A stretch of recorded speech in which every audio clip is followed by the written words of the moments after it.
Paz seja convosco, alunos do FATENFV. Hoje nós iremos terminar ou dar término à última aula da disciplina Profetas Maiores e Profetas Menores, né? Essa disciplina aí foi muito importante, porque abriu a nossa mente concernente à função, ao ofício de cada um dos profetas do Velho Testamento, a função que cada um deles exerceram, as dificuldades que eles enfrentaram. E nós estamos encerrando aí, mais uma vez, mais uma disciplina.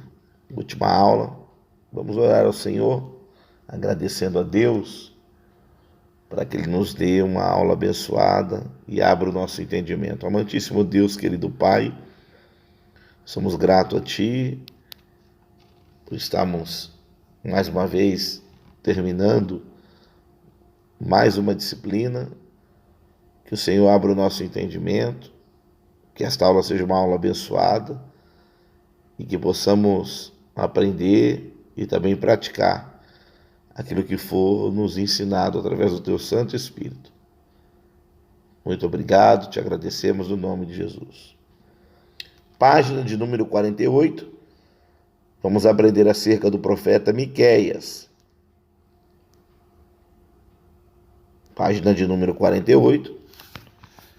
Já fala aí concernente à origem, né? Cidade natural do profeta Miqueias. Marozete Gat Sefalá, ou Cefelá. Cai na prova, tá? O significado do nome dele em hebraico é quem é igual a Javé, natural de Moresete Gat Sefalá. Essa cidade ficava aos 40 quilômetros a sudoeste de Jerusalém. Ele viveu nos dias do rei Jotão, do rei Acais e do rei Ezequias, reis de Judá.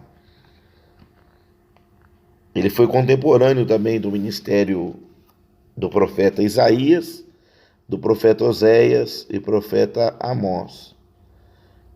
Isso entre o século VIII a.C., aproximadamente entre os anos 739 ao 710 a.C. Cai na prova, é uma pegadinha. Mas certamente o auge do ministério de Miqueias aconteceu antes da queda de Samaria. O clímax, né, o ponto máximo em que se destacou o profeta Miqueias, ou a quais as suas profecias estiveram em evidência. Enquanto Isaías exerceu seu ministério na capital de Judá, Jerusalém, Miqueias exerceu seu ministério no interior de Judá. Ele projetou-se também a proclamar oráculos contra Israel, os enigmas, né? O reino do norte. Apesar da maldade de Israel, Deus fará a esperança prevalecer. E Ele que dá a certeza da atuação de sua misericórdia sobre os seus. E Ele preservará,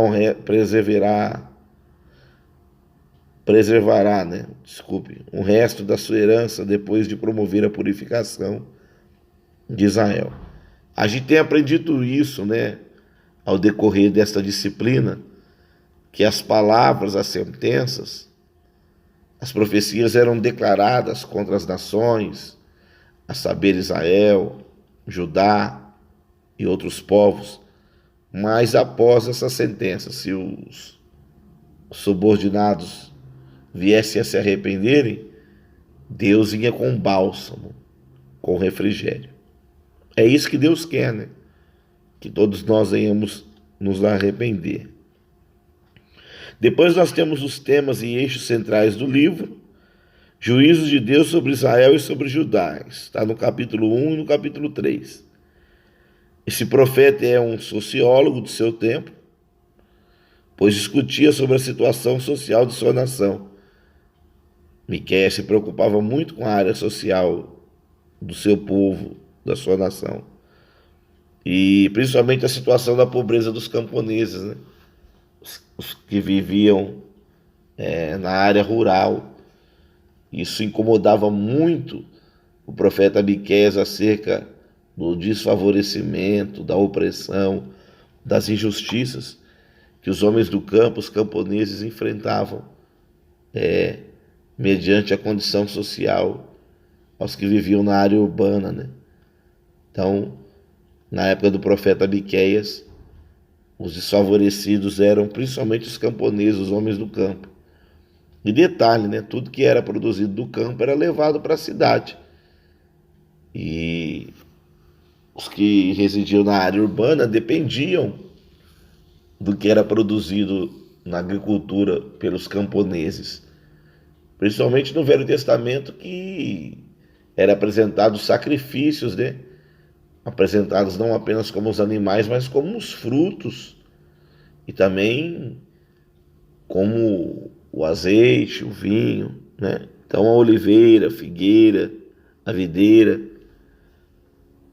tudo isso que era plantado era importante para os ritos, para os sacrifícios e também para o consumo dos israelitas. Mas isso não era levado em conta, né? Os camponeses eram desprezados, então o profeta Miqueias, ele vem defendendo a situação e condição financeira dos camponeses. Ele critica veementemente a maldade dos governadores e poderosos. Isso é uma pegadinha, grife aí. Miqueias criticou veementemente a maldade dos governantes e poderosos. É aquilo que eu havia dito há minutos atrás. Então ele vem profetizar contra os governantes acerca das injustiças que eles faziam contra os mais pobres. Aí ele vai falar da injustiça dos juízes. Os juízes, ao invés de praticarem a justiça, eram injustos, bem parecido com o século XXI, né? A corrupção dos sacerdotes e dos profetas, tanto a linha sacerdotal como a linha dos profetas estavam corrompidos, semelhança atrás semelhança. E por causa disso, né, usado de uma linguagem imagética, né? Olha aí, daí é uma linguagem de imagem, tá bom? Sião seria lavrada como um campo, ó a sentença. E Jerusalém se tornará montões de ruína, e o monte do templo numa colina coberta de mato. Então o monte Sião seria lavrada como um campo, não ficaria nada. Jerusalém, que ostentava a sua arquitetura, o seu poder, né, suas riquezas, se tornariam montões de ruínas, e o templo apenas uma colina coberta de mato. Olha aí, que sentença. O profeta Jeremias, cai na prova também, bebeu da fonte de Miqueias um século depois. Ou seja, tempos posteriores, na época do profeta Jeremias, ele estudou alguns pergaminhos, ou o pergaminho do livro do profeta Miqueias, que ajudaram ele a elaborar mensagens contra Jerusalém e outros povos. O julgamento proferido em Miqueias recai sobre o povo e sua liderança. Israel envolveu a Judá em seu pecado. Reinado universal do Senhor. No segundo bloco literário, Miqueias, nos capítulos 4 e 5, faz uma transição temática, mesmo com os resquícios de ameaças. Ele toca no assunto de esperança de um tempo final, em que Judá e Israel andarão em nome do Senhor, nosso Deus, para todo sempre, e os inimigos serão castigados. Por isso, a volta dos cativos, a vinda do reino e de seu rei são pontos altos deste bloco, seguindo a linha tradicional do profetismo, que fala da restauração de Jerusalém, que será o centro da revelação de Deus para as nações. Centro universal da administração, peregrinação, educação, legislação, evangelização, paz, adoração e restauração. Ali reinará o Messias pastor que nasceu em Belém, que receberá o nome de nossa paz. É um vislumbre acerca da manifestação de Jesus Cristo de Nazaré e também um vislumbre acerca do juízo final e da vitória do bem contra o mal nos sinais dos tempos. A corrupção de Israel e a misericórdia de Deus. No último bloco literário, que são os capítulos 6 e 7, Miqueias volta-se particularmente a Israel. Assim como Oséias e Amós, ele convida Israel a ponderar, a ter uma autoanálise acerca de seus erros, e vai mais além. Questiona qual foi a maldade de Deus feita que levou o povo a praticar o pecado, a idolatria e a iniquidade universal de Israel. Então, nos capítulos 6 e 7, Miqueias ele aborda acerca disso. O que Deus havia feito para o povo de ruim, para o povo se apostatar ou tratar Deus dessa maneira, certo? Que Deus fez para que o povo pudesse agir desta maneira. Miqueias lista alguns desses pecados, como por exemplo, corrupção moral, o formalismo cultico, a injustiça, falta de respeito de uns para com os outros. Cai na prova também, grife aí. Miqueias encerra o seu livro confiando no Senhor, o misericordioso.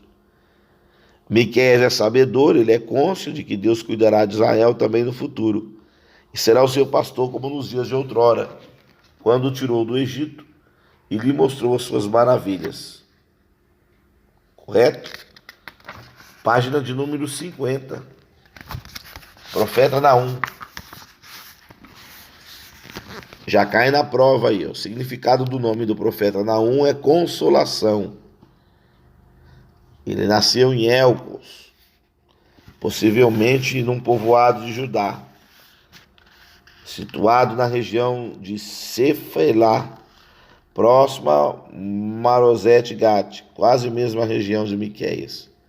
Contudo, as teses, as linhas de pensamento, outros pesquisadores supõem que Elco se situava na Galileia, e mais concretamente no lugar onde depois se edificou Cafarnaum. Lembra da cidade de Cafarnaum? Jesus morou em Cafarnaum, curou o paralítico de Cafarnaum. Está relatado em Marcos 2. Pedro também morava em Cafarnaum, com a sogra. Ou a sogra morava com Pedro. Assim como queiram. O ministério de Naum ocorre entre 663 a 612.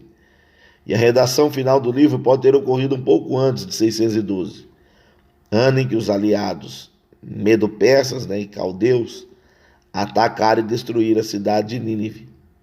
Na época do profeta Naum, os caldeus e os medo-persas, duas nações poderosas, elas se uniram para se opor contra Nínive, porque Nínive era uma potência mundial, E esses dois povos, essas duas nações, se aliaram para destruir Nínive.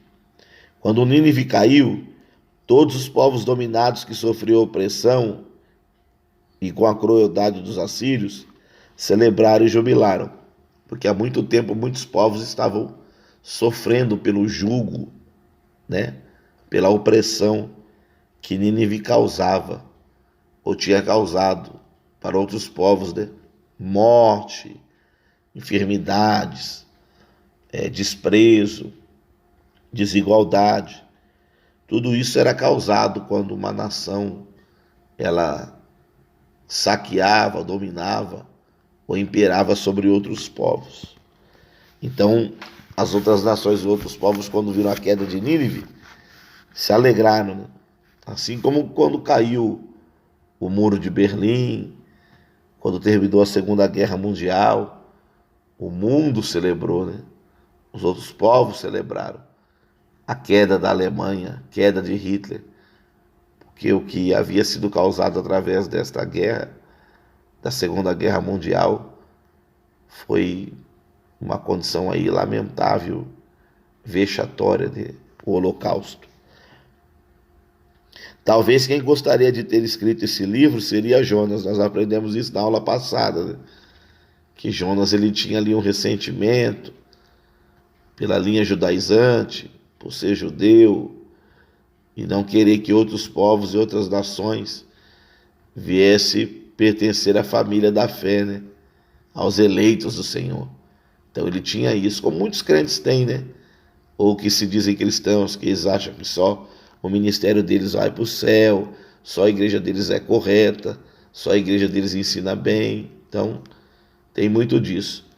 Então, se ele tivesse vivenciado dessa época, ele iria se alegrar em ver a queda de Nínive. Porque na sua época, né, os ninivitas se arrependeram e Deus perdoou a nação. Dessa vez não houve perdão, né? Nínive foi destruída. Por isso que o comentarista aplica isso aqui, acerca do profeta Jonas, né, que ele gostaria de ter escrito esse livro. Deus ordena a ceifa no tempo certo. O Império Assírio, depois de destruído, ficou por séculos esquecido pela história, embaixo da areia do deserto. Cai na prova. A lição que Naum transmite às nações é que no processo do imperialismo opressor, aplica-se sempre a lei do talião, olho por olho, dente por dente. Temas e eixos centrais do livro: ira e misericórdia de Deus, a destruição da Síria e restauração de Judá. Cai na prova aí, ó. O Senhor, grifem aí, é um Deus zeloso, porque não abre mão de ser o único Deus. O Senhor é o Deus zeloso, porque não abre mão de ser o único Deus. E é chamado de vingador, porque ele, o justo, reivindica a justiça, destruindo os que praticam a injustiça. Naum, conhecedor dessas verdades, elabora um esboço dos princípios gerais do julgamento divino. Deus pondera a maldade de ambos os lados, tanto a maldade de Judá e a maldade da Síria.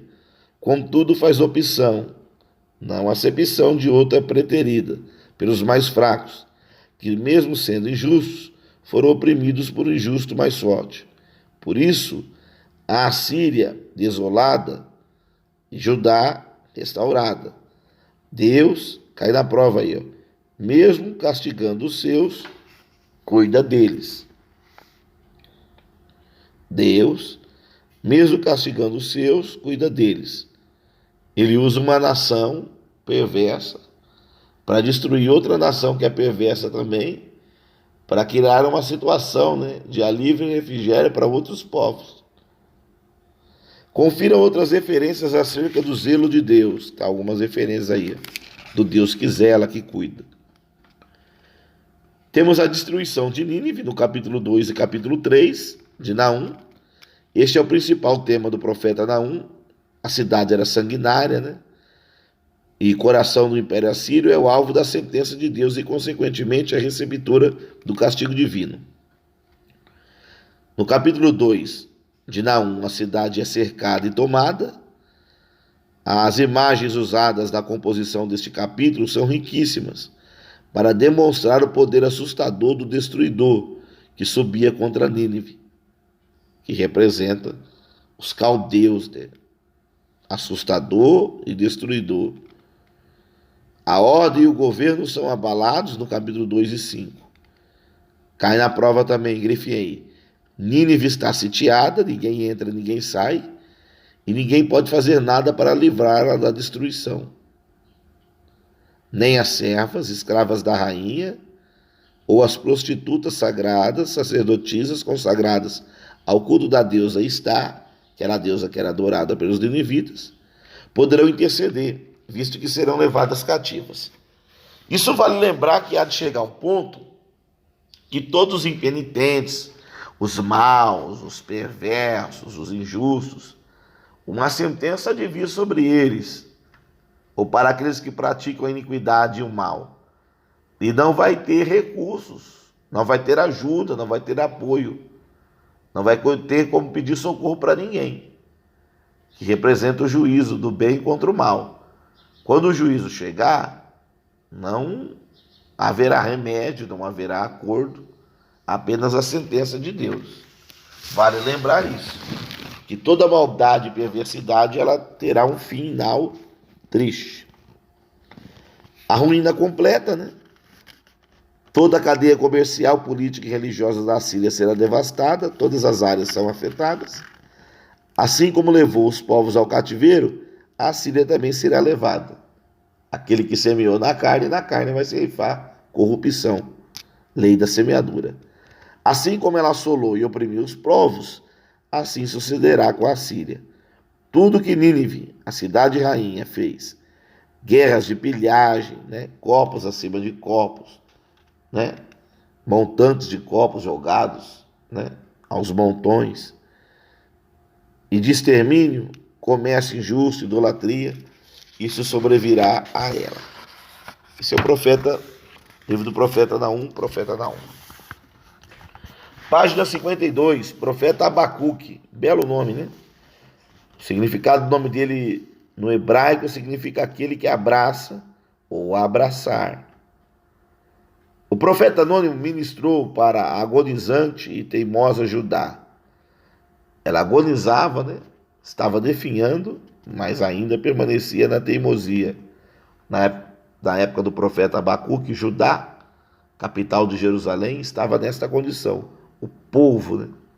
A sociedade, os sacerdotes, os profetas. Possivelmente Abacuque era da classe sacerdotal, parte nobre, por causa da menção musical na conclusão do livro dele. Concluíram acerca disso, né? Que apenas um sacerdote ou um homem da linha sacerdotal poderia compor o seu livro mencionando algumas estrofes musicais. Lendo Abacuque capítulo 3, vocês vão ver ali algumas estrofes musicais. Podendo ser utilizado para o culto no templo. Seu ministério profético ele ocorreu aproximadamente no período entre a destruição de Nínive, não Mínive, e o princípio do reinado de Nabucodonosor na Babilônia, entre 612 a 605. Jeremias 25:1 fala isso, ou data isso. Uma data mais tardia, 597 a.C., com a primeira deportação.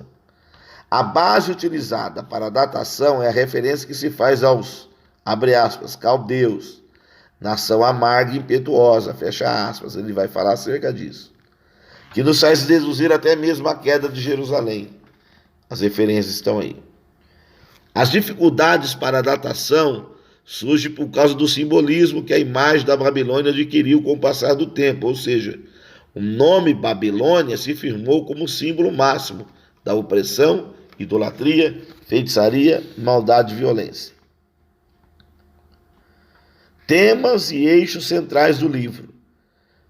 Aí vem o diálogo entre Abacuque e Deus. Aí na prova aí, ó, uma pegadinha.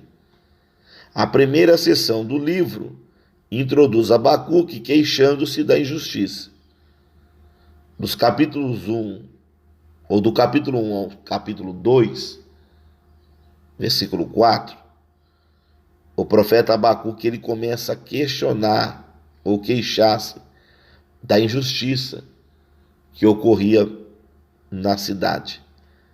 E parecia que Deus não iria fazer nada.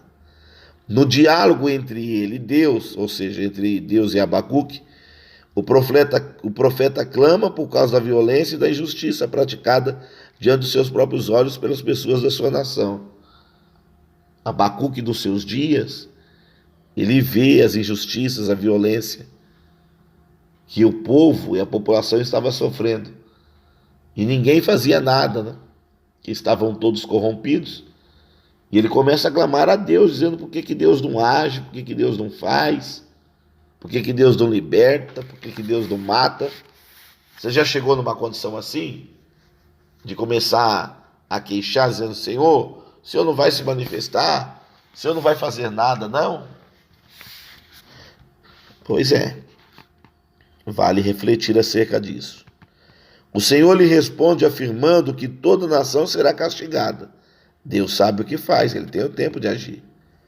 Os caldeus serão enviados por Deus para executar o castigo. Mas a resposta dada por Deus ao profeta não elimina uma outra dúvida suscitada por Abacuque. Qual era? O profeta ele fica confuso com a resposta e não compreende como o Senhor valer-se-á ou valerá dos perversos caldeus para invadir e arrasar Judá. Ele fica confuso dizendo, o Senhor vai trazer os inimigos para castigar o próprio povo, seu próprio povo, porque fica um negócio confuso, né? Porque o povo já está sendo castigado e oprimido. E ele vai trazer o inimigo ainda para castigar e tratar com o povo, que já está sofrendo pelas mãos do seu próprio povo. A pergunta por ele formulada é: por que, pois, te calas? Olha a pergunta dele, do profeta Abacuque. Quando o perverso devora aquele que é mais justo do que ele. Para aqueles que não gostam de injustiça, né? Não aceitam injustiça. Depois Abacuque intercede por Judá, cai na prova, é uma pegadinha. Abacuque intercede por Judá. E a resposta de Deus é que o castigo virá, mas o justo viverá pela fé. Então tem que esperar.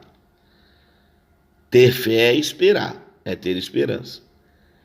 Cai na prova. Deus convida o profeta a confiar inteiramente nele, porque aquele que oprime os caldeus também será abatido.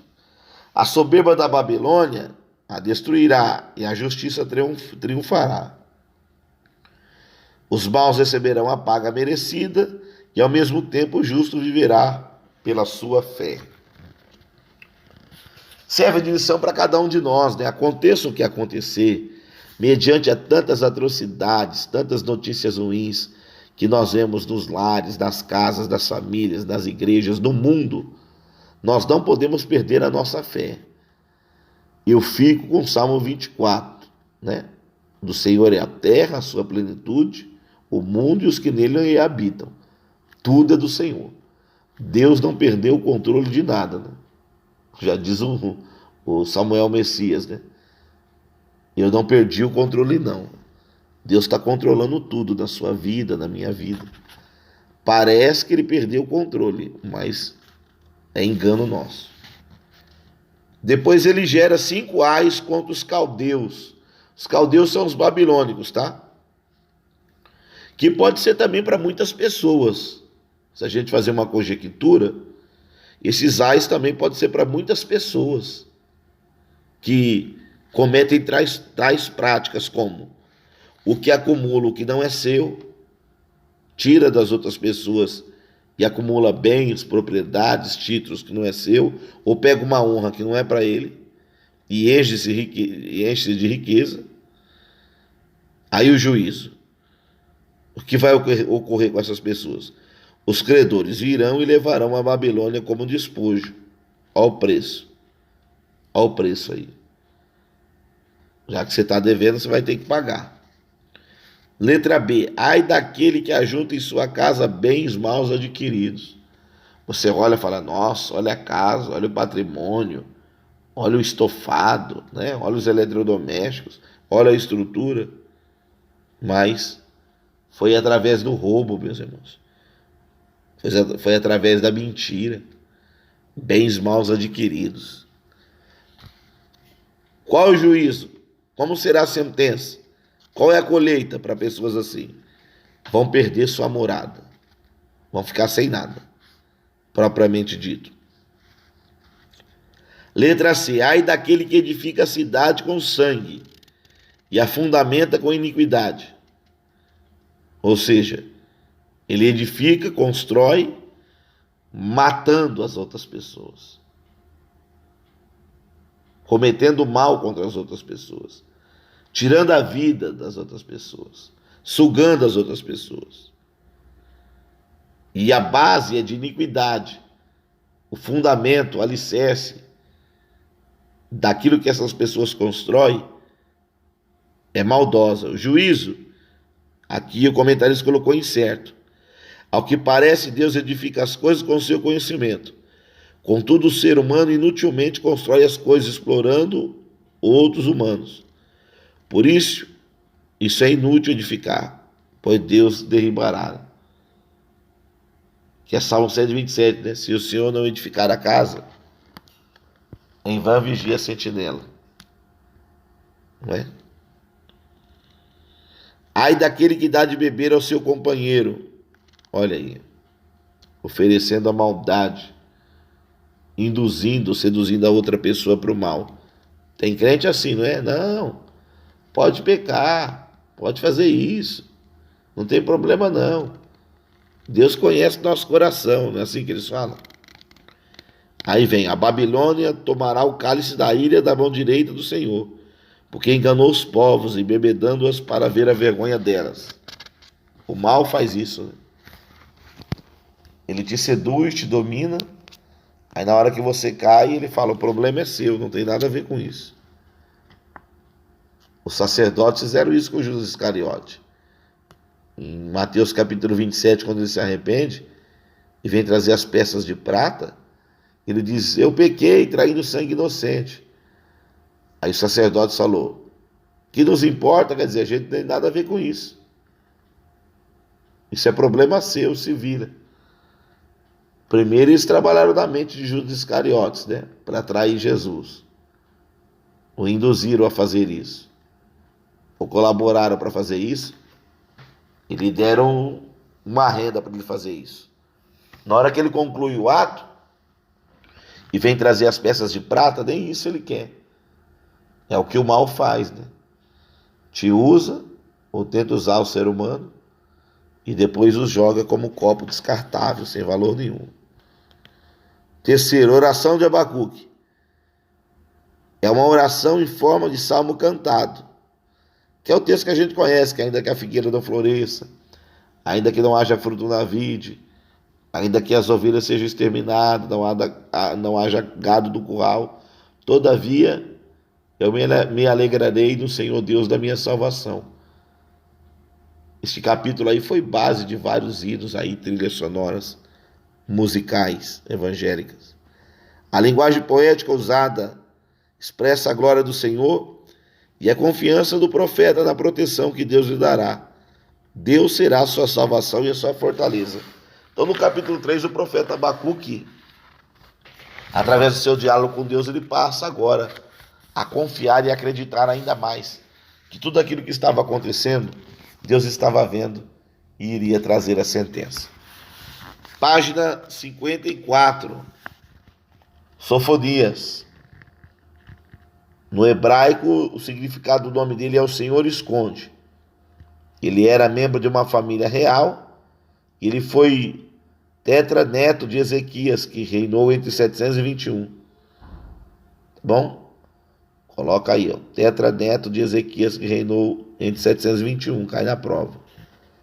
Sofonias desenvolveu sua atividade durante o reinado de Josias, na cidade de Jerusalém, região sul, né?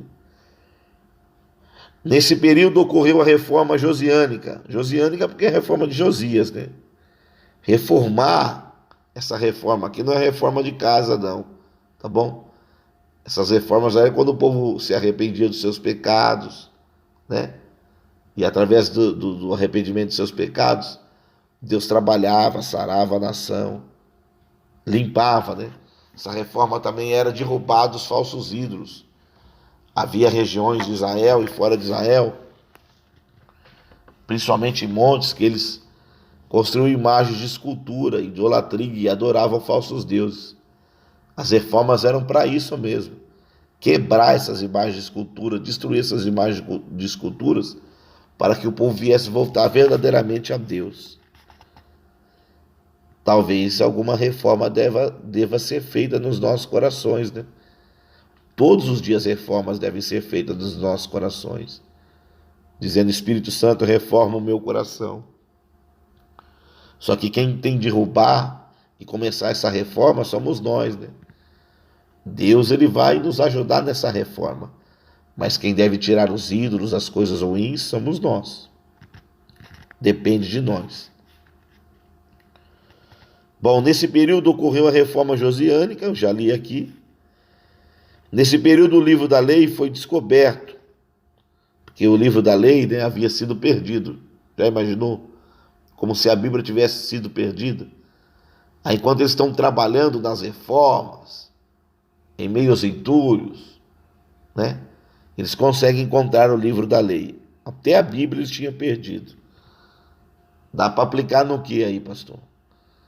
Pessoas que, ao invés de esconder a palavra no coração para não pecar contra o Senhor, como disse o salmista, acaba perdendo a palavra do Senhor dentro de si, perdeu a palavra.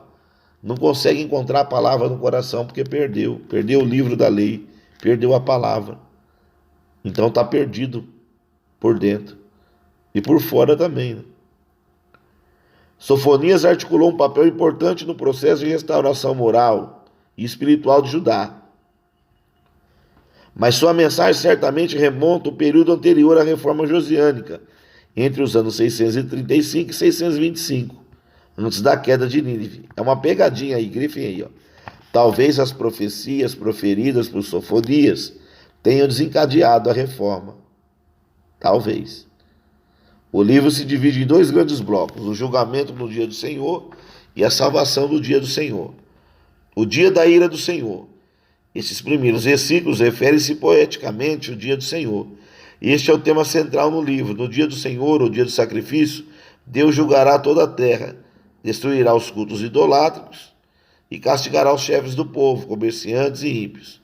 O profeta exorta Judá e as nações que voltem a Deus. Somente os justos serão guardados no dia do Senhor. Sofonias é mais enfático que os outros profetas, como Amós, Miqueias, Naum, Abacuque, quanto da intensidade da iminência ou iminente ira do Senhor, né? Sofonias ele é mais direto, mais incisivo, concernente aos julgamentos de Deus contra os povos. O apocalipsismo de Sofonias é desolador e repentino. Grifem aí.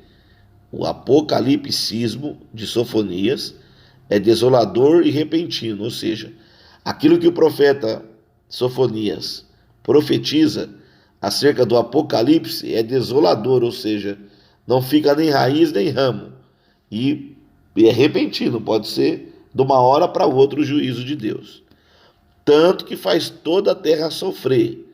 As profecias começam no âmbito geral e terminam no âmbito específico, do julgamento universal para o de Judá, do julgamento das nações vizinhas para o de Jerusalém. Ninguém escapa das profecias do profeta Sofonias. Do julgamento e purificação de todas as nações para a restauração de Israel. Juízo contra as nações vizinhas. Neste segundo bloco, as profecias são dirigidas às nações inimigas de Judá, pois o juízo de Deus alcançará as nações pagas, né? Desde os filisteus até os assírios. Os filisteus a oeste, Moabe a leste, e Amon também, né? Etiópia ao sul, Assíria ao norte. Temos profecias similares, aí são as referências de Jeremias, Ezequiel e Amós. Deus também decide ajuntar as nações e congregar os reinos, para fazer cair sobre eles a maldição da ira do Senhor. Aí vem aí, ó, profecias contra a Filistia, eles seriam castigados por causa da luxúria. Moabe pagaria pelo escárnio e soberba. Araón será julgada por causa das suas injuriosas palavras e pela pretensão de tomar as terras do povo de Deus, e terá o mesmo fim que Gomorra. As ilhas, no dia do Senhor, serão aniquilados todos os deuses das ilhas e nações. A Etiópia será destruída, que pode também aqui significar o Egito também, em concordância. A Síria, Deus estenderá também a mão contra o norte, destruirá a Síria e desolará Nínive, tornando-a seca como um deserto. Nínive será morada de animais e vergonha para todos que querem ver as suas ruínas. O pecado de Jerusalém, virando a página, Deus anuncia o seu juízo sobre Jerusalém, sobre os chefes, profetas, sacerdotes. A estrutura é composta poeticamente para afirmar a justiça do Senhor em oposição à corrupção, injustiça, opressão instaladas na sociedade jerusalemitana, né? Jerusalemitana. Vou falar novamente aí, né? Que travou aqui. Jerusalemitana é acerca de Jerusalém. É uma cidade opressora, rebelde, maculada, indisciplinada, maculada com mancha, tá? Ou seja, tudo isso que não devia ser. A redenção de Jerusalém, no capítulo 3 de Sofonias. O culto será restabelecido, vai voltar ao normal. Os exilados e os dispersos trarão sacrifícios. E o restante de Israel não cometeriam iniquidade mais, nem profeririam mentira e nem engano. O Senhor removerá o castigo que estava sobre Judá. O consolo, Deus estará no meio de Sião para sempre. para salvá-la, congregá-la e congregar os entristecidos por se acharem afastados das festas solenes, as principais festas judaicas. Judá receberá a herança dos filisteus, os moabitas e amonitas, quando Deus lhe mudar a sorte. Página 57. O profeta Ageu. Cai na prova aí, ó. É um profeta historiador do pós-exílio, do hebraico testivo, homem de testes, visto que a sua obra bibliográfica demonstra uma precisão histórica excelente. Aquilo que ele escreveu, historicamente, tem uma precisão maravilhosa, né? Não é rodeado de teses, de enigmas. Pelo contrário, aquilo que ele escreve, né, bibliograficamente, demonstra na história a excelência da precisão dos fatos que marcaram a vida do profeta Ageu. Seu ministério é breve, se inicia no ano de 520, é o segundo ano do rei Dário, né? Ciro, monarca fundador do Império Persa, promulgou no ano o seu célebre edito. Qual é o célebre edito? Que os judeus que estavam em Babilônia há 70 anos poderiam retornar para suas casas. Então, o rei Ciro, rei persa, ele dá fim ao cativeiro babilônico.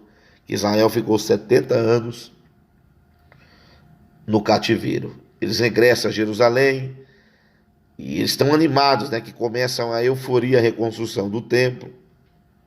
Depois o povo desanima, aí a construção do templo é interrompida por mais de uma década. Ageu faz parte desta primeira leva de regressos, sob a liderança de Zorobabel. Ele não é um profeta novo não, tá? Ele é um profeta com mais de 80 anos. E ele viu a glória do primeiro templo na época de Salomão. Ele conheceu o templo construído por Salomão e ele viu a reconstrução do segundo templo, tá? Ele acompanhou isso. Ele não é novinho, não. Ageu era um ancião e possivelmente conhecia o primeiro templo, como diz aqui. Passando-se o tempo, a comunidade judaica perde o entusiasmo inicial e desanima. Como a gente costuma ver, né? As pessoas começam as coisas todos animados, né? Como a gente já viu muitas vezes em muitas salas de aula, para cursos teológicos, para campanha, para propósito. Ele começa todo animado no 31 de dezembro, 15 para meia-noite. Eu vou fazer, vou orar mais, vou visitar mais. Depois vai desanimando. Vai desanimando, até ficar desanimado.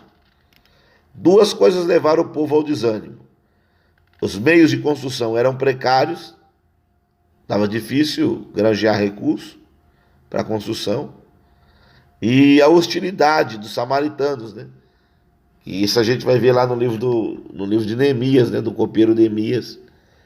Os samaritanos, eles não queriam que os judeus levantassem os muros, né?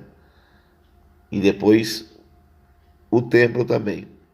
As obras de restauração do templo ficou totalmente paralisada, Êxodo 4, 24.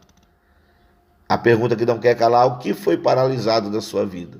Ou por que você parou a obra? Por que você parou? Por que você desanimou? Por que você não quer continuar a obra, não quer louvar mais, não quer estudar mais, não quer buscar mais? O que houve? Já dizia a cantora Rose Nascimento, né? O que foi que aconteceu contigo para ficar assim? Contudo, nesse período, começavam a aparecer na cidade de Jerusalém belas casas e mansões particulares, pertencentes à classe social rica. Isso daqui é um problema sério, né? Porque eles deixaram de investir no templo, dizendo que não tinha recurso, que tinha opositor, que esse negócio de igreja era difícil. Só que agora eles passaram a investir nas casas deles. Isso é uma conotação terrível, né? De pessoas que têm o de melhor na casa deles, a casa deles é o melhor, e muitas vezes a igreja que ele congrega parece a casa do espanto, parece uma caverna. E não é a caverna do Batman, não. Aí quando é para a igreja, ele fala: não, daqui tá bom para a igreja. O pior copo, o pior bebedouro, o pior ar-condicionado. Isso quando é ar-condicionado, ele manda aqueles ventilador de uma hélice, que ao invés de resfriar, esquenta mais. A lâmpada é aquelas lâmpadas lampião, né, ou lamparina, né, dos anos 50, tudo de pior, manda para a igreja. E para eles, o portão é de elite, tá? Portão automático. E o portão da igreja está caindo aos pedaços. Enfim, é muitas coisas aí que ocorreram e ocorrem até os dias atuais. O que eu penso? Que assim como a sua casa deve ter o de melhor, a casa de Deus ainda o de melhor, para que ela possa refletir sobre a sua vida. As bênçãos do Senhor. Ageu, ele é observador, né? Ele pede da população, do governo de Zorobabel e do sumo sacerdote Josué uma atitude quanto a esse contraste incoerente. Ageu, ele não consegue ingerir ou engolir isso. Então ele vai falar com Zorobabel, que é governador, e vai falar com o sumo sacerdote Josué. A exortação profética de Ageu é um estímulo para que se reinicie sem demora a reconstrução do templo, que ainda permanecia em ruínas, para que assim Deus venha abençoar seu povo. Aí tem a exortação à reedificação do templo. O profeta, aproveitando de uma data solene entre o povo, inicia o seu oráculo, o seu enigma, criticando a atitude do povo que, virando a página 58, o povo que deram prioridade à construção de suas casas, negligenciando o compromisso de reconstruir a casa do Senhor. É claro que você tem que procurar o melhor para a sua família, para a sua casa e infraestrutura. Mas a casa de Deus está associada ao reino de Deus. E não pode ficar à mercê assim, não, abandonado. Mas há muitas pessoas avarentas e mesquinhas, não é verdade? A começar por eventos que tem na igreja. E quando eles não eram cristãos, eles gastavam tudo, investiam tudo, bebiam tudo, né? Daquilo que não é lícito. Chegou na igreja e se tornou um crente mesquinho, miserável. Deus convida o povo a refletir e de pôr daqui aquela situação estão vivendo, seca, fome e alta prosperidade. A resposta de Deus é dada. Tudo isso está acontecendo por causa do descaso com a manutenção da casa do Senhor. O que está ocorrendo na vida de vocês, o profeta Ageu fala da nação, é consequência dos atos de vocês em abandonarem a casa do Senhor, que está associado aqui ao reino de Deus, às coisas de Deus, que tem pessoas que só pensam nas coisas de si, e o reino de Deus pode esperar. Aliás, eles dizem, né, o céu pode esperar. As obras do templo ficaram 15 anos paradas, já imaginou? Aí eu pergunto, há quanto tempo a obra do Senhor está parada na sua vida? Quanto tempo? Há quanto tempo a obra do Senhor foi parada na sua vida e não anda, não flui mais? Enquanto das outras coisas flui e anda. Para o mal, né? As outras coisas fluem para o mal. Porque o que é para Deus é para Deus. Deus abençoará e salvará seu povo mediante o esforço de todos.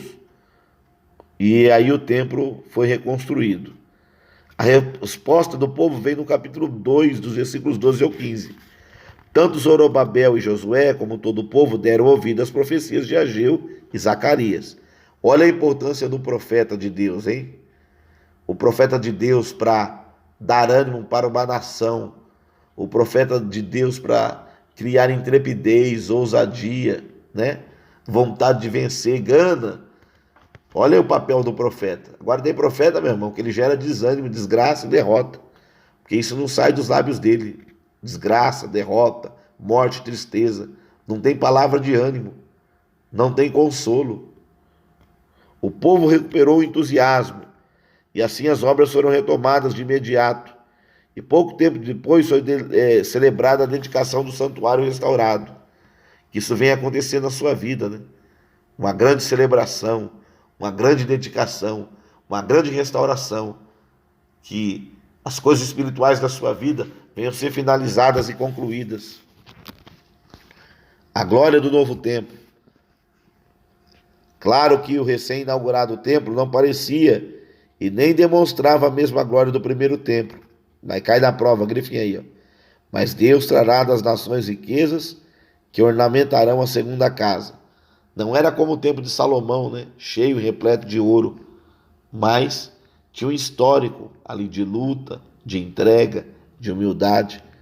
E não era por isso, pelo fato de ter muito ouro do ser igual ao templo de Salomão, que ele perderia o brilho. A glória da segunda casa será maior do que a primeira, em dedicação, em entrega. Porque muitas vezes não importa o que está por fora, importa o que está por dentro. Repreensão da infidelidade do povo, o descaso com o templo que ainda estava em ruínas para Ageu, era como se profanasse toda a instrução para a vida do povo, ou como se profanasse o sacrifício. Se o povo voltar para Deus, ele abençoará. Eis aí a condição. Vinde e tornemos para o Senhor. Promessa do Senhor a Zorobabel. Zorobabel recebe a autoridade do Senhor, tornando assim o representante de Deus. Página 59, livro do profeta Zacarias. O significado do nome dele em hebraico é Javé se lembra. Tinha importância que ele é filho de Berequias, também de uma família sacerdotal e levita. Começou seu ministério em 520, no segundo ano do rei Dário. Cai na prova aí, ó. Zacarias provavelmente profetizou durante pouco mais de 2 anos, e ele foi contemporâneo de Ageu, e começando o seu ministério 2 meses depois. Ageu termina o seu ministério e já surge o profeta Zacarias, porque não pode parar, né? A obra de Deus não para. Zacarias nasceu na Babilônia, foi trazido de lá por seu avô Ido, olha aí o histórico dele, no grupo de regresso sob a liderança de Zorobabel. O livro tem 2 grandes blocos: estímulo ao povo que estava reconstruindo o templo e profecias messiânicas. O tema e eixo central do livro aí é chamado ao arrependimento. O Senhor exorta a nova geração dos judeus a se arrepender e se voltar para ele, né? Aí Deus não envia sua ira. O que o profeta Ageu termina concernente ao ministério profético, na reconstrução do templo do Senhor, o profeta Zacarias vem das mesmas entrelinhas, profetizando acerca disso. É claro que o profeta Zacarias ele é mais escatológico, né? Ele entra em áreas acerca dos fins dos tempos, vislumbrando e contemplando também escatologicamente a destruição final. Ele tem visões de cavalos celestiais, de juízos de Deus. Como nós vemos aí, ó, ele tem 8 visões simbólicas. Era um homem que tinha visões espirituais, né? Que Deus se manifestava e revelava a ele. Cai na prova. As visões de Zacarias tinham significado para o seu tempo. Contudo, elas transcendem, quer dizer, elas vão além do tempo e espaço. Então, nós aprendemos que das 8 visões que o profeta Zacarias teve, não era apenas para o seu tempo. Muitos acreditam que muitas das suas visões ainda estão para se cumprir, e elas têm uma ligação grande com o livro do Apocalipse, com as revelações que o profeta, aliás, com o apóstolo João teve, que escreveu o Apocalipse. Tá? Deus trará salvação para o seu povo e o julgamento sobre o iníquo. Aí ele tem as visões aí, um homem e cavalos entre pequenas árvores, que significa o quê? Que Deus agirá com misericórdia com Jerusalém. Depois ele tem outra visão aí, 4 chifres e 4 ferreiros, que significa que todos que dispersaram Judá serão lançados da presença de Deus. Tá aí a visão e o resumo da visão, tá? Ou o significado da visão. Um homem com cordel de medir. O que significava isso nessa visão? Que Deus iria proteger Jerusalém com um muro de fogo. Letra D, purificação de Josué, o servo. O renovo virá para salvar. Candelabro de ouro e oliveiras. O que era isso? O Senhor, pelo seu Espírito, daria poder a Israel. Depois um rolo voador. Que rolo que é esse? Que pergaminho que é esse voador? Todo tipo de desonestidade é amaldiçoada. Virando a página, ele também vê uma mulher dentro de uma cesta, ou da cesta. Que significa isso? Que toda perversidade seria removida. Vê 4 carros, que são os espíritos do céu que executam o juízo sobre toda a terra. Coroação simbólica de Josué. Zorobabel, da dinastia de Davi, era o principal representante real. Por isso ele deveria ser o receptor das coroas, nada mais digno, né? Honra quem tem honra. Contudo, na redação final do livro, Zorobabel já não estava mais na cena política de Judá, Por isso quem recebe as coroas é o sumo sacerdote, visto que nesse período o governador estava nas mãos dos sacerdotes. O ouro e a prata fundidos representam a realeza e o sacerdócio, mas esta coroação simbólica tem proporções messiânicas e é lida na perspectiva do Cristo sumo sacerdote e do Cristo Messias rei. Depois vem a instrução sobre o jejum, que vem o anúncio da salvação messiânica, no 5º mês aí, tá? Que aí é o calendário hebraico, junho e julho. Os judeus se lembravam do aniversário da destruição do templo e da cidade de Jerusalém pelos babilônicos, no ano 587. Entre junho e julho é celebrado isso daí, tá bom? No calendário judaico. Mas alguns judeus ficaram com dúvida, visto que já havia começado a reconstrução do templo. Eles queriam saber se era necessário continuar com as práticas do jejum. Jejua ou não jejua? O que deveria ser feito? Eles indagam ao profeta Zacarias. A resposta que é dada mais adiante é que se deve fazer celebrações e festas de júbilo, de alegria, visto que os jejuns não passam de ritos formais e hipócritas. Sintetizando isso daí, eles querem agora a instrução do que será feito, já que o templo foi reconstruído. A gente faz festa, a gente jejua, aí o profeta diz, não, façam as festas, se alegrem, celebrem. Vocês já choraram muito, já sofreram muito, passaram por privações, dificuldades durante esses 70 anos aí, celebrem as festas e deixem o jejum para lá, porque o jejum que eles faziam ou fizeram era de hipocrisia, né? Não era um jejum verdadeiro. Jejum verdadeiro é aquele que a gente se entrega em corpo, alma, espírito, mais para se entregar do que para pedir. Bem, depois tem um castigo aqui contra as nações vizinhas. Algumas nações são citadas, Filistia, Fenícia, Síria. Conforme o mesmo programa, as profecias dos demais profetas a essas cidades seriam julgadas e sentenciadas por Deus.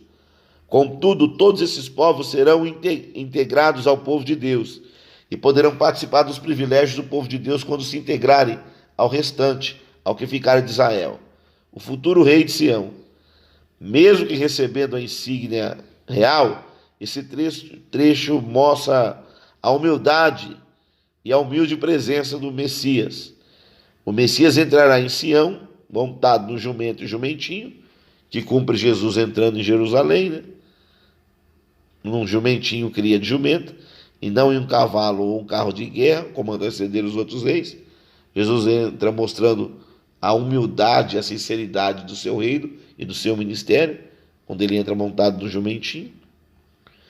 Ele será um rei de caráter pacífico, Isaías 9,6, e há uma inferência sobre a Grécia, possivelmente acerca do seu expansionismo deste império. A cidade é sustentada por Deus e o seu reino. O Senhor redimirá o seu povo. A partir desse trecho é uma inversão no foco governamental. Muda-se o foco do governo pernicioso gentílico para o governo messiânico de paz e santidade. Os bodes guias serão extirpados e o pastor de Israel assumirá o governo. Israel será totalmente restaurado. Os bodes guias que fala aí que são extirpados são os falsos pastores, tá? Se diz pastor, mas é bode. Se diz ovelha, mas é bode, tá? Os dois pastores. Primeiro, o pastor deixa de cuidar do rebanho ao ser expulso por outros pastores. E o segundo pastor, olha aí a característica deles, além de não cuidar das ovelhas, ainda as abandona. Não é pastor. As ovelhas representam o povo de Israel, o povo de Deus, vítima da cobiça, opressão por parte dos maus pastores. Está repleto de pastores assim. E há possivelmente uma inserção hermenêutica no capítulo 11, 12 e 13. Pode ser menção a um pastor diferente, que é rejeitado e vendido por 30 moedas de peças de prata, que é Jesus Cristo de Nazaré, né? Uma simbologia. Outros sim existem retrospectivas acerca do castigo que sobrevier a Judá e Israel. Aí vem a libertação de Jerusalém. Nesse trecho do livro, o tema desenvolvido é o dia do Senhor. Depois do dia do Senhor, aos que atacarem Jerusalém serão destruídos. No dia do Senhor, a casa de Davi será restaurada, purificada, e a idolatria deve ser abolida. Contudo, o pastor que Deus elege é ferido, alusão a Cristo. Vitória final de Jerusalém no capítulo 14, tá bom? De Zacarias, tá? Capítulo 14 de Zacarias. Fica atento aí. O culto e o governo se tornam universal e a soberania do santo alcançará todas as nações. A casa do Senhor será casa de oração e não de comércio nem de sacrifício. Quase findando aí, página de número 62, Malaquias. Malaquias, do hebraico Malak, né? O Senhor é o meu mensageiro, o mensageiro do Senhor. Alguns entendem que Malak não é um só nome próprio, mas também um título dado a qualquer um a quem Deus confia o ministério profético. O texto vai surgir depois do ano 516 a.C., quando foram retomadas regularmente as cerimônias culticas dos cultos, né? No segundo templo de Jerusalém. Esse é o tempo em que o profeta Malaquias profetiza. Possivelmente Malaquias exerceu as suas funções até meados do século VI, ou no início ou metade do século V, ou seja, ele foi contemporâneo mais tardio de Ageu e Zacarias, na segunda metade do século VI. Então, após os ministérios do profeta Ageu e do profeta Zacarias, surgiu tempos posteriores do profeta Malaquias. E ele é muito próximo do período de Esdras e Neemias, cerca de um século depois. Certamente as pregações de Malaquias abriram caminho para as reformas realizadas por Neemias. Cai na prova aí, ó. Muitas partes de Malaquias correspondem às passagens de Neemias. Tem uma concordância. Outra datação conduz o assento ministerial de Malaquias entre 432 a 425, quando Neemias teve que regressar à Pérsia. Malaquias provavelmente tenha transmitido esta mensagem na ausência de Neemias. O livro de Malaquias encerra o bloco da literatura profética da Bíblia hebraica. Cai na prova aí. O livro de Malaquias encerra o bloco da literatura profética da Bíblia hebraica, ou seja, é o último livro do Velho Testamento, tá bom? E o epílogo do Antigo Testamento, na Bíblia, versão protestante, Malaquias é polissêmico, regido por uma estrutura literária em espécie de discussão retórica. A estrutura discursiva se resume em... O que se resume o livro? Ou os discursos de Malaquias? O Senhor estabelece um princípio geral ou condena uma prática abominável do povo. Os interpelados apresentam suas dúvidas e fazem perguntas introduzidas, às vezes de maneira irônica, pelo profeta. O Senhor intervém novamente, confirma e amplia o que tinha dito antes, e acrescenta mais reprovações e anuncia o castigo dos culpados. Aí nós temos aí os temas e eixos centrais do livro. A mão do Senhor por Jacó, o Senhor repreende os sacerdotes, é condenado o repúdio, né, da própria esposa e do matrimônio com estrangeiras. Deus não queria que os israelitas viessem a casar ou dar seus filhos em casamento a estrangeiras ou mulheres de outros povos. Tinham que se casar com mulheres da mesma etnia. Aí vem o dia do juízo, se aproxima. É uma mensagem que prepara o caminho do Senhor, né, que será identificado com Elias. A comunidade cristã primitiva identificou esse mensageiro como João Batista. Então, o que ele fala no capítulo 2:17, acerca do mensageiro do Senhor, ele está falando acerca da manifestação do ministério do profeta João Batista. Quem? Malaquias, tá bom? A pergunta retórica de Malaquias é: quem poderá suportar o dia da vinda do Senhor? Quem?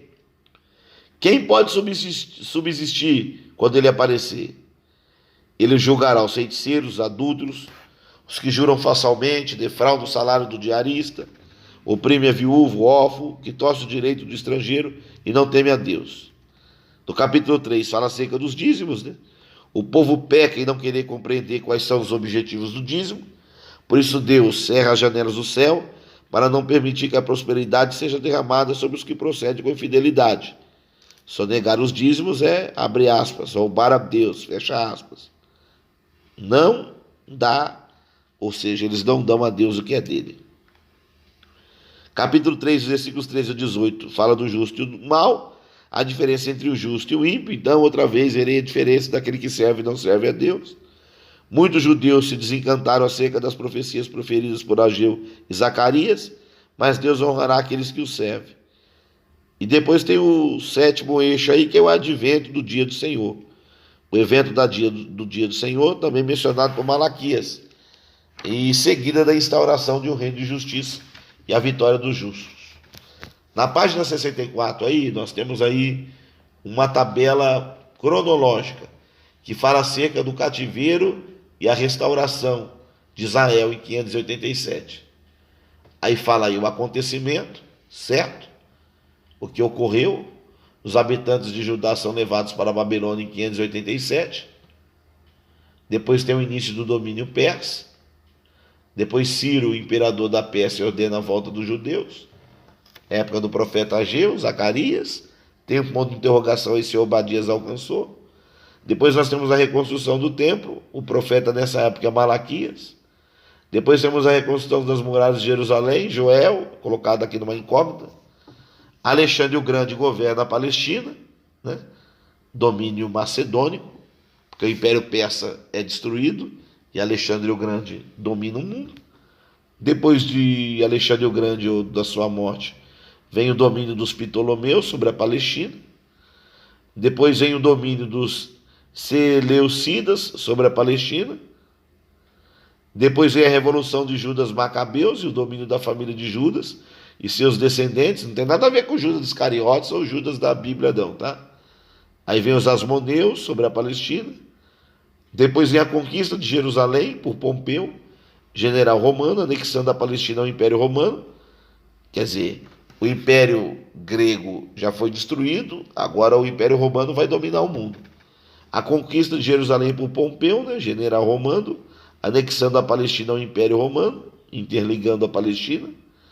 Possível término da compilação final do livro de Daniel, nesta mesma época aí. Vem aí o reinado de Herodes o Grande sobre a Palestina, por nomeação de Roma, e o nascimento de Jesus o Nazareno, Cristo, o Filho de Deus. Que Deus abençoe cada um de vós e aguardo você para a próxima disciplina. Até mais, Deus te abençoe.